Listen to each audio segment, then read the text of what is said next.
production, education of children, shepherding on the grassland, or technological innovation in the laboratory, people from all walks of life will become members of the Earth family. Without currency and private property, everyone will freely use their intelligence and talents, and all the issues of food, clothing, housing, transportation, aging, and death will be resolved by this big family. No one would want to keep currency or have private property. Each second home has 30 to 300 members, and each member rotates to work and live in another home for 3 years. When people around the world start to flow freely, there will be no more national, party, religious, or cultural barriers, and any turmoil and war will no longer occur.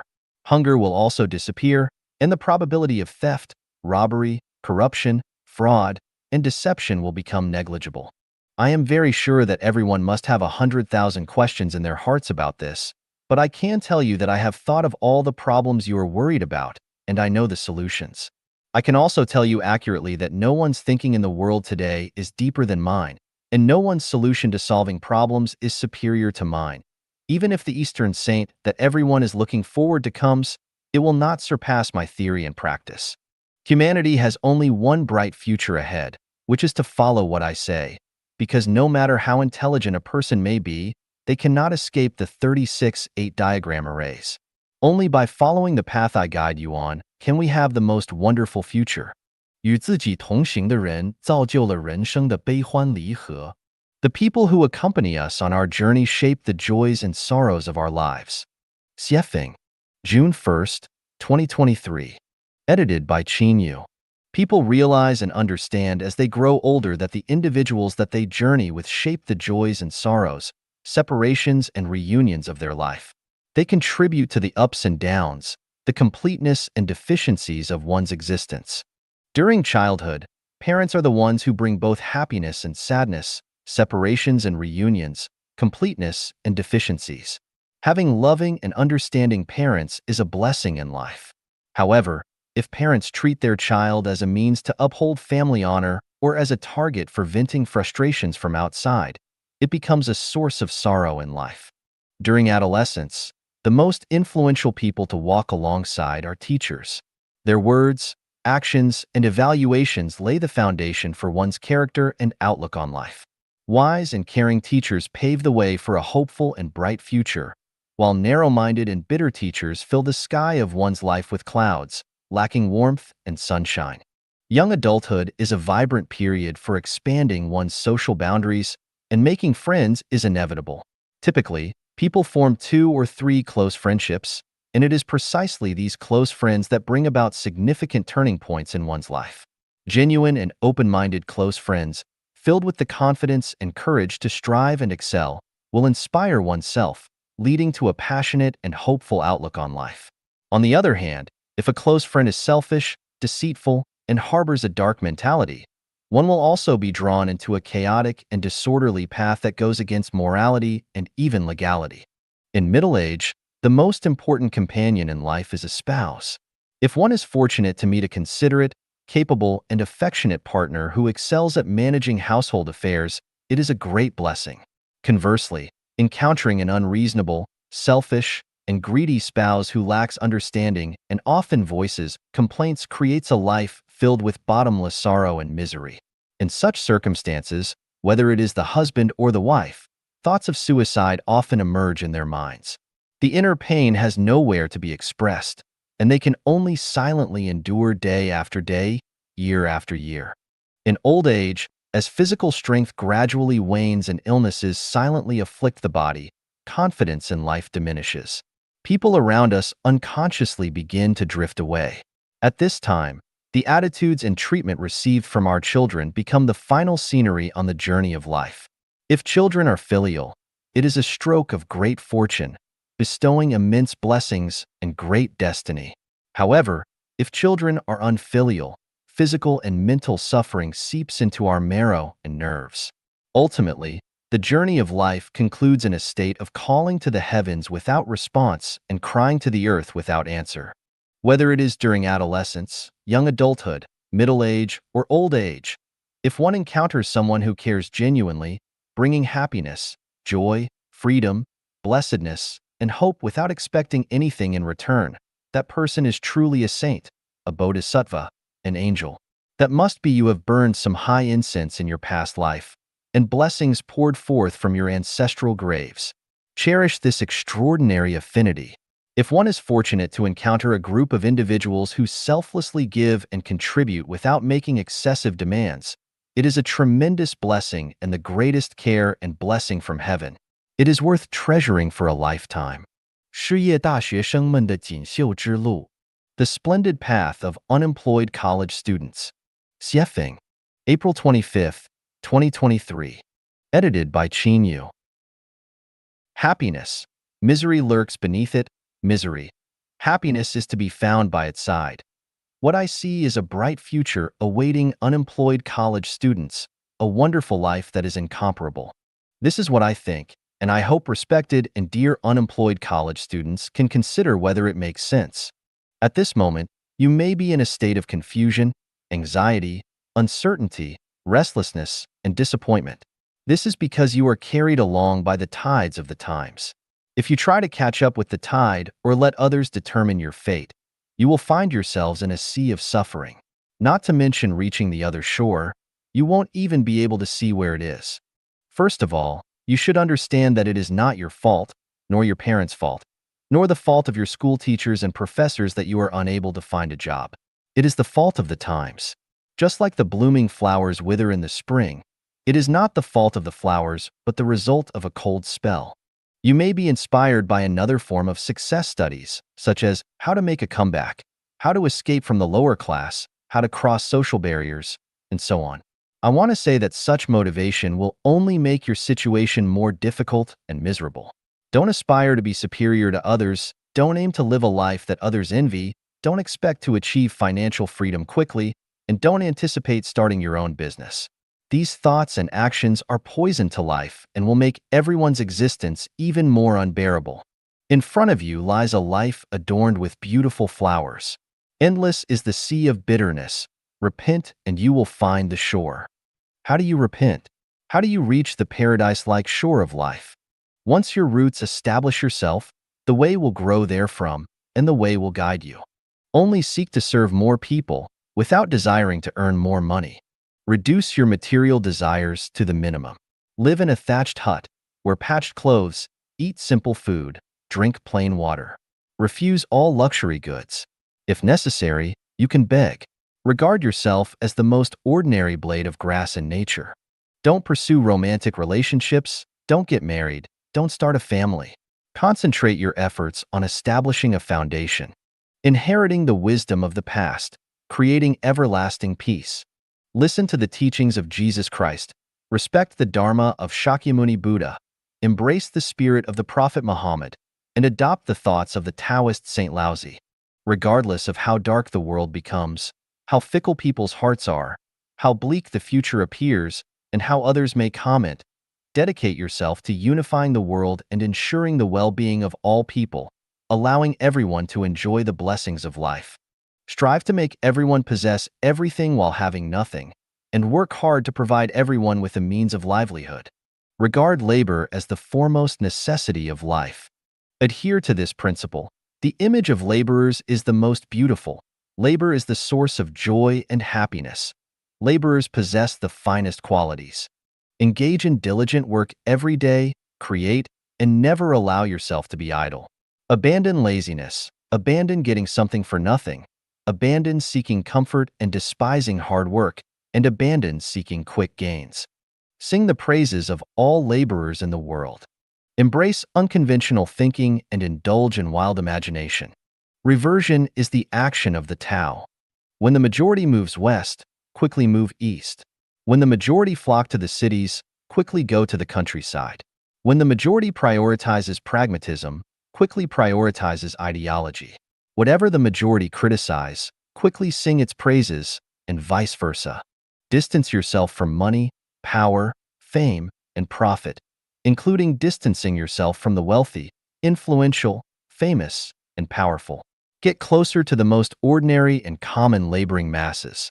Reverse all the perspectives on life, values, worldview, outlook on life, and moral outlook that human society has established, and establish anew the 5 outlooks necessary for the highest level of civilized society. Then, you will discover the scenery of just as the weary traveler despairs of finding a road, lo, a village appears, and the shade of willows and riotous flowers beckon. The path has been paved for you, and the future is definitely more beautiful than you imagine. If you find my words reasonable, follow the path I have laid out. If you think I am talking nonsense and misleading you, then continue the path you believe to be correct. 性的神力和魔力, the power and magic of sex. Xiefeng, March 31st, 2021. Edited by Qin Yu. In the Bloodstream Sermon, Patriarch Bodhidharma said, "Nature, same as sex in Chinese, is Buddha. What propels society forward is sex. The universe is a dance of sex. The fulfillment of sex is the fulfillment of life and the fulfillment of the universe. In order for a person to become immortal, achieve enlightenment, and become divine, they must attain the fulfillment of sex." From the principle of Taiji, every life is polarized, either masculine or feminine. Only when the masculine and feminine unite can life become complete. The power of sex is immensely strong. It is impossible to transcend sex. It is self-deception. Sex possesses divine power and demonic power, which humans cannot control. Forcing control over sex will distort it and lead to sexual deviance. When sex is liberated, the world becomes peaceful, people become harmonious, and society becomes balanced and stable. Therefore, sexual freedom is both fundamental and ultimate freedom. Without sexual freedom, there is no personal freedom, no fairness or justice in society, and no possibility for individuals to become immortal, achieve enlightenment, or become divine. Thus, sex should bloom freely like wildflowers in the mountains and flow freely like rivers. Sex is amoral. Therefore, moral standards should not be imposed upon it. The following conclusions are derived from an insightful perspective on sex. They may be shocking, but I hope readers will not reject them based on outdated beliefs and moral standards. To determine their correctness, rational analysis and judgment should be employed. Respecting facts, examining them with a scientific spirit and logical abilities, and avoiding emotional reactions is crucial, as becoming emotional renders one unable to reason. The conclusion is as follows.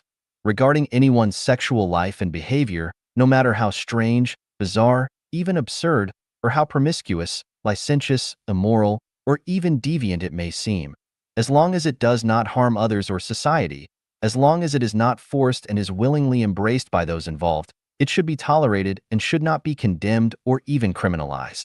For example, sexual intercourse between humans and animals, between a father and daughter, mother and son, grandparents and grandchildren, son-in-law and mother-in-law, and so on.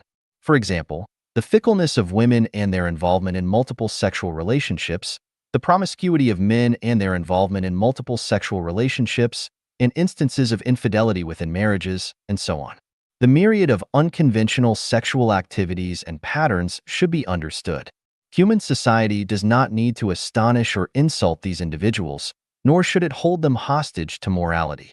I solemnly declare that I do not endorse the aforementioned sexual behaviors, but I can understand them.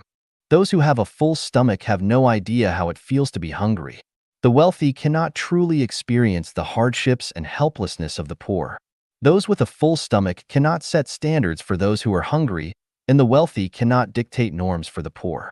This is similar to how lions and tigers cannot establish behavioral guidelines for zebras and gazelles, and wolves cannot set boundaries for sheep.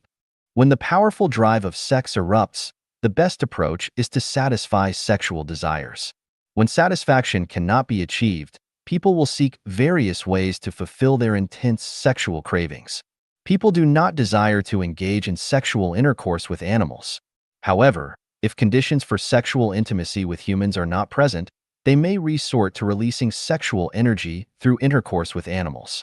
If even that condition is unavailable, individuals may engage in sexual relations with their own daughters, sons, grandsons, granddaughters, uncles, aunts, mothers-in-law, nephews, nieces, and so on. As for infidelity or sexual relationships between masters and disciples, teachers and students, these are already considered quite normal phenomena. In the world of women, Sex workers are a group of extraordinary women because they provide countless men with sexual fusion and satisfaction. They are considered great because they adhere to the principle that the higher the degree of shared experience, the greater the value. Therefore, it can be logically deduced that women who engage in sexual relationships with more men and men who engage in sexual relationships with more women should be affirmed and should not be subjected to condemnation or persecution. Human beings should prioritize reality. Once individuals reach maturity, they enter a stage of sexual needs.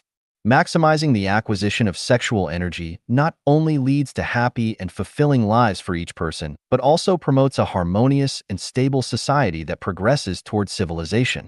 The prerequisite for human civilization is sexual freedom.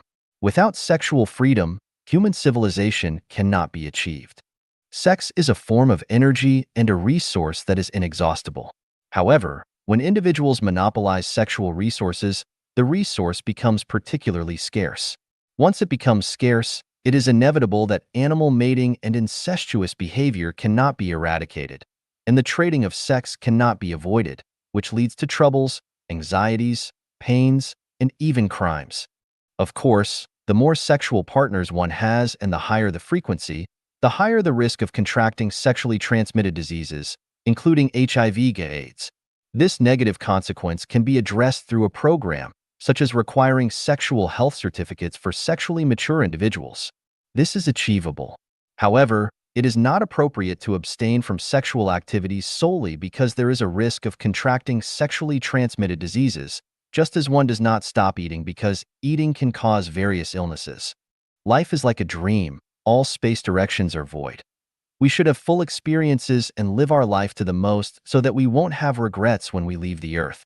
Being satisfied and dying blissfully is better than being consumed by worries and regrets. 地球64智论人类生存模式 One Earth, 64 Systems. On the Mode of Human Survival. Xiefeng. April 13th, 2021. Edited by Qin Yu. Inspired by the concept, One Country, Three Systems of Mr. Li Liangbin, who is from Jinshi Province, let us explore the future mode of human survival. The most ideal life mode for humanity in the future is the Xiefeng-style communism. However, before that, we can implement the One Earth, 64 Systems as a transitional mode.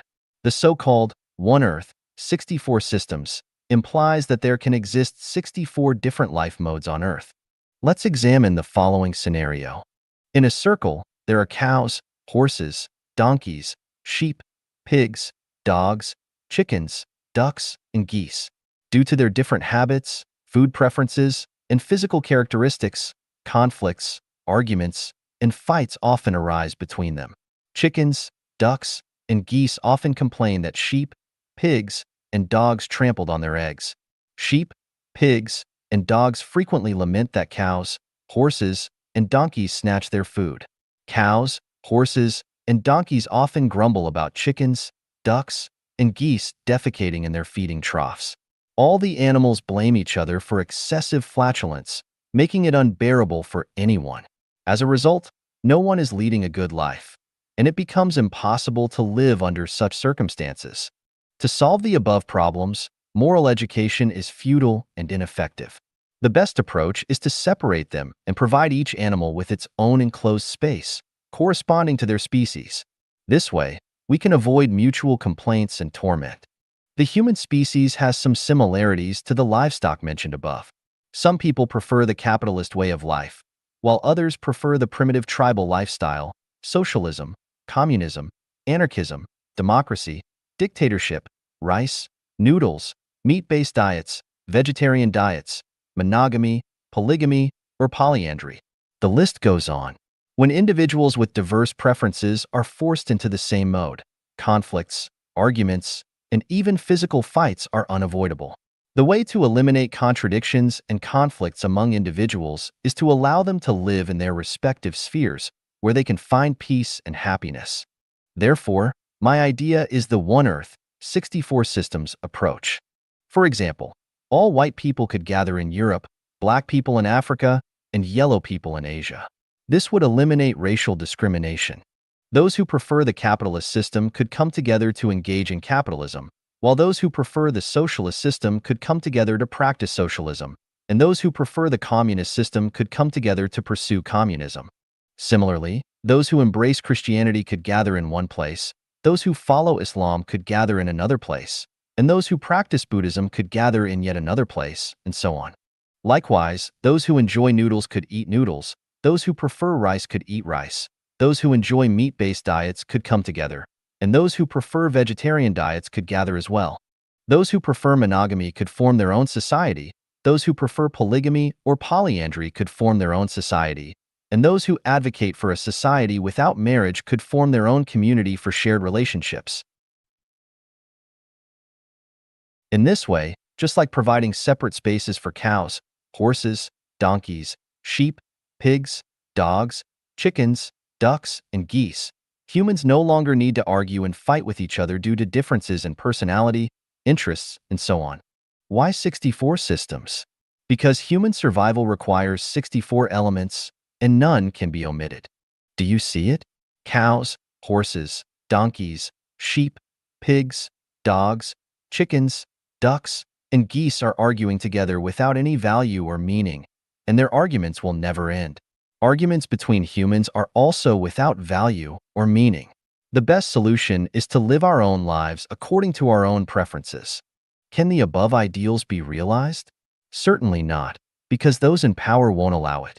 Therefore, this proposal is only meant to bring some amusement to everyone when they have enough to eat and drink and have nothing else to do. 把每件小事做完美，你就是非凡之人. Completing every little thing perfectly makes you extraordinary. Xiefeng. April 23rd, 2021. Edited by Qin Yu. As someone in their 60s, I have some life insights and experiences to share with young people, which will undoubtedly benefit you greatly. The most valuable insight and experience from my half-century of life is that by completing every little thing you do perfectly, you become an extraordinary individual, and your life path will only grow wider as you continue. What are the small things you should strive for perfection in? The answer is that every small thing you do each day should be worth doing perfectly. Here are some examples. When interacting with others, whether serving or cooperating with them, always make an earnest effort to bring joy and satisfaction to others. This is especially true when dealing with your superiors, elders, or those who excel in their careers. Let them know that you respect them and are willing to serve them. When performing tasks, never have even the slightest hint of complaints or half-heartedness. When collaborating with others, be willing to give more and enjoy less, making the experience comfortable and valuable for the other person. When interacting with your blood relatives, such as parents, children, siblings, and other relatives, or with your spouse, in-laws, and their relatives, do not focus on personal interests. Instead, give your utmost effort to do things well to the best of your ability. Never expect rewards. Simply express your best qualities and make everyone feel secure and comfortable when they are with you. Most young people will work for private employers or become government employees as civil servants. Regardless of the character of your boss or immediate superiors, regardless of your salary and other benefits, and regardless of whether the working environment satisfies you or not, you should strive to perform the tasks you are engaged in to the highest possible level. Never think that you are working for your boss or the country, or that your efforts are not worth it. Either quit and leave, or put your heart and soul into doing the job well. Whether in interpersonal relationships or in your work, always remember that there are one or several pairs of eyes constantly watching you. Even when you are alone, there are eyes watching. This is the secret I discovered after becoming a guide in Life Genuine. Moreover, be aware that the people watching you are not those of lower or equal level to you. They are always more advanced and outstanding than you. They are the ones who determine whether your future will be smooth. If you fail to do small things well, your path will become narrower as you go. But if you excel in every little thing, your path will widen as you move forward. Every word spoken and every action taken by a person is recorded in the detention information space. Even if tens of thousands of years pass or the Earth disappears, everything recorded in the detention information space will not disappear. Once a word is uttered or an action is taken, it is impossible to change it. Nowadays, the online world and platforms like WeChat provide a vast space for us to showcase our talents. However, we must be vigilant because every word we speak in the online world or in WeChat groups, etc., will influence our future. Every word and every action pave the way for our future. Speaking perfectly and doing every little thing perfectly paves the way to heaven, while speaking and acting in an ugly way paves the way to hell. As I said before, what information you input into the world determines what results the world will give you. Therefore, be cautious with every word you speak and put your heart and soul into completing every little thing perfectly. Every word we speak and every action we take fully reflects our inner world and life qualities. It is important to be aware that sometimes a single word we speak or a small thing we do can change the trajectory of someone's life. All the words we say and the things we do collectively shape the trajectory of our lives. Extraordinary lives are those who complete every little thing perfectly. 不幸是生命旅途上转折的起点. Misfortune is the starting point of turning points on the journey of life. Xiefeng, January 9th, 2022. Edited by Qin Yu. As a guide in Life Genuine, I understand that Life Genuine members who follow the guide to climb the peak of life know that whether it's the articles I write or myself, everything is presented truthfully and transparently to the public. I have nothing to hide or conceal. I am transparent. I am real. There is no hypocrisy, no artificiality, no pretense, no schemes, no tactics. What I say may not be completely correct, and what I do may not be flawless, but what I say and do is a genuine expression of my true self. I speak out about the insights, experiences, and viewpoints I have gained on my journey of life, hoping that they may have some value as references. I experienced the years of hunger in 1958 and 1960 and almost starved to death. That was misfortune. However, the result of this misfortune is that I have found every meal I eat in my life to be delicious, whether it's the sour taste of Northern cuisine, the spicy taste of Central cuisine, or the sweet taste of Southern cuisine. Whether it's Chinese, Western, or African cuisine, they are all enjoyable. This is because I have a belief in my heart that simply having enough food to fill our stomachs in life is happiness. In 1980, I studied at Zhangjiago Geological Technical School, specializing in being a fitter.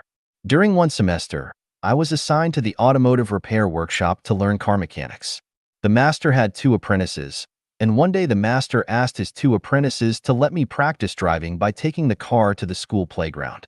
The older apprentice explained to me how to operate the car and then got out of the car.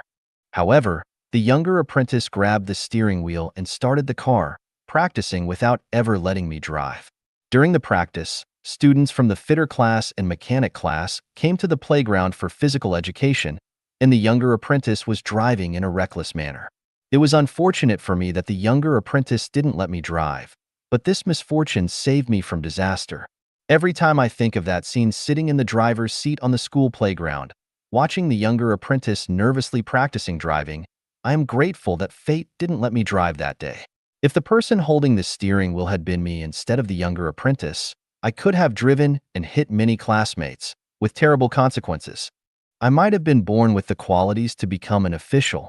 During my primary school, middle school, technical school, college, and the first semester of university, I was almost always the class monitor. At the age of 18, I became the deputy secretary of a brigade managing 11 production teams.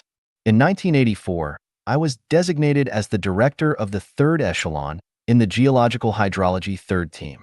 In 1988, I was designated as the principal of a school for children of employees in the Geological Bureau. In 1992, I was designated as the director of a prospecting machinery factory.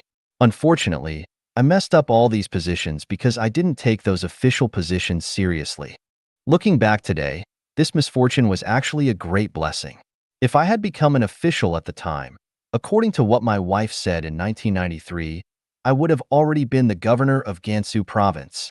If that were the case, there would be a 90% chance that I would have become a corrupt official and could have ended up in prison. Even if I didn't end up in prison, my name would certainly be infamous throughout history. In 1994, while I was abroad, the official's vehicle broke down. I was asked to drive it to Blavoy, more than 200 kilometers away, for repairs. As I was the translator, no one else could handle it. The owner of the repair shop was a white person who said it would take 3 days to fix the car. So I handed the car over to the repair shop and returned to the base. However, that evening, I was subjected to the official's insults. He wanted me to fix the car and bring it back the same day.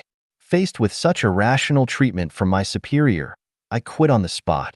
This unfortunate event led me to leave the system I had finally entered. Later, I started my own business and embarked on the path of self-reliance. Thanks to the irrational insults from the official, I finally found my path to freedom. At a time when there were very few private cars in China, I already had a sedan and a van, and I was living in a spacious villa with a front and backyard and a swimming pool. I employed 2 people to maintain the garden and clean and wash clothes for me. Over 20 years ago, I had a car accident, an unfortunate event. However, it was that car accident that became a major turning point on my journey of life, completely changing the trajectory of my life and leading me onto the way of the greatest creator, finding the way to heaven. In China, due to the establishment of Life Genuine and the second home, I faced suppression from the government. Over 10 communities were destroyed. This was misfortune. But precisely because of these misfortunes, I was pushed to Canada. In Canada, the land is vast, and I live on 40,000 square meters of private land. According to my friends, where I live is a mansion with 10 bathrooms, 2 washrooms, and 6 showers. I enjoy a peaceful, harmonious, and secure heavenly life. From the aforementioned unfortunate events, what have we realized? In fact, when we encounter unfortunate events, we feel anxious, suffer, worry, and even become resentful. However, in most cases, misfortune is precisely the turning point in life. It is truly said, good fortune lies within bad and bad fortune lurks within good. When we understand this, when faced with misfortunes on the journey of life, we face them calmly, accept them willingly, and may even secretly rejoice. Therefore, when misfortune befalls us, we must remain calm, not panic, not go mad, not complain, and certainly not become angry. As long as we are alive, we can await the day when the clouds disperse and flowers bloom. The members of Life Genuine all know that when I lost sight in one of my eyes, everyone worried about me. But I smiled and declared, haha, from now on, I can see everything clearly with just one eye. Since the day I began losing my eyesight until today, I haven't really cared about the loss of one eye. Who knows whether it is a good thing or a bad thing? When the Chinese government released a video message calling the second home created by Life Genuine an evil community, I laughed and felt delighted all day long. How marvelous! Darkness curses the light, and the light becomes even brighter. Calling me Xiefeng, evil only serves to prove that it is a case of thieves crying, "Catch the thief." As a result, the status, value, and significance of Life Genuine in history will shine even more brilliantly, and future generations will have profound respect when they hear about Life Genuine. When numerous unfortunate events occur on the journey of life, congratulations! The gates of heaven have already opened for you. Misfortune is the starting point of turning points on the journey of life. Please cherish misfortune. 仇富必将贫穷. Hating the wealthy will lead to poverty. Xiefeng, January 12, 2022. Edited by Qin Yu. Philosophy tells us that the principle of unity of opposites is universal in the universe. For everything, there exists something that is its opposite. If there is an up, there must be a down. If there is beauty, there must be ugliness.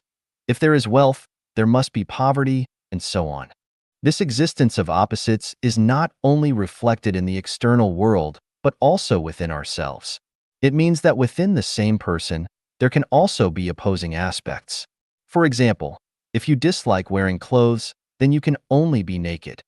If you dislike the truth, you can only live in falsehood. If you dislike men, you can only become a woman. Therefore, if you hate the wealthy, you will inevitably head towards poverty. From this, we discover a pattern. Things tend to move towards their despised opposite. Based on this pattern, we can draw the following conclusions.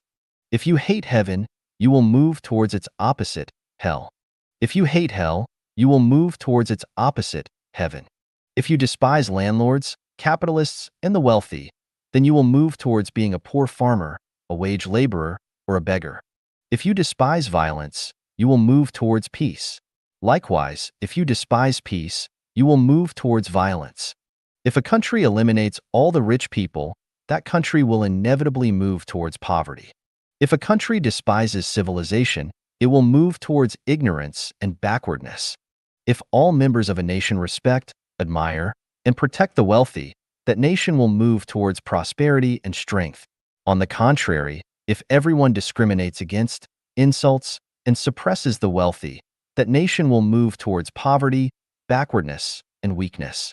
Likewise, if a nation, a country, despises nations and countries that are wealthier and more civilized than itself, that nation and country will inevitably move towards poverty, isolation, backwardness, ignorance, and barbarism. From this, we can draw another conclusion. You will move towards what you like. If you like cleanliness and tidiness, you will get rid of filth and messiness. If you like wealth, you will overcome poverty. If you like saints, you will transcend being a laity or mortal. If you like freedom, you will break free from the shackles of slavery. If you like heaven, you will escape the engulfment of hell. Our reality is created by our consciousness. A consciousness of poverty can only create a reality of poverty, and only a consciousness of wealth can create a life of abundance. Just look at Israel and Japan, and then look at Zimbabwe and Venezuela. The logic is evident. Do you want to live in heaven? If so, you must first have the consciousness of heaven. How can you have the consciousness of heaven? Take a look at my descriptions of the 1,000-year world, 10,000-year world, and the Elysium Celestial Islands continent. With those descriptions, you can have the consciousness of heaven. If you don't believe in my description of heaven, then look at the production and living scenes in the real second home on earth. They can also nurture the consciousness of heaven. Without the consciousness of heaven, no matter how much you practice or strive, you will never reach heaven. In conclusion, hating the wealthy will lead to poverty. Consciousness determines one's present situation and future. 如何走出痛苦? How to break free from suffering. Xiefeng, January 15th, 2022. Edited by Qin Yu. Feeling uncomfortable, depressed, troubled, anxious, worried, fearful, disappointed, and hopeless are forms of suffering. Suffering originates from three aspects: physical, mental, and spiritual. Physical pain can be endured and healed, and spiritual pain can be eliminated by establishing faith in the greatest creator. However, suffering arising from the mind is difficult to overcome and dissolve. Mental suffering stems from a lack of freedom, whether it be physical, mental, financial, or in one's actions. Any form of restriction on freedom can lead to mental anguish. Therefore, the core root of mental suffering lies in the inability to experience freedom.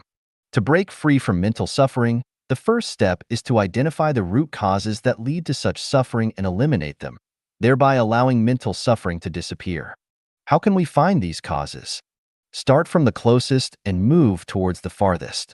Because the closer something is, the more likely it is to cause suffering, while the farther away it is, the easier it is to bear the resulting pain.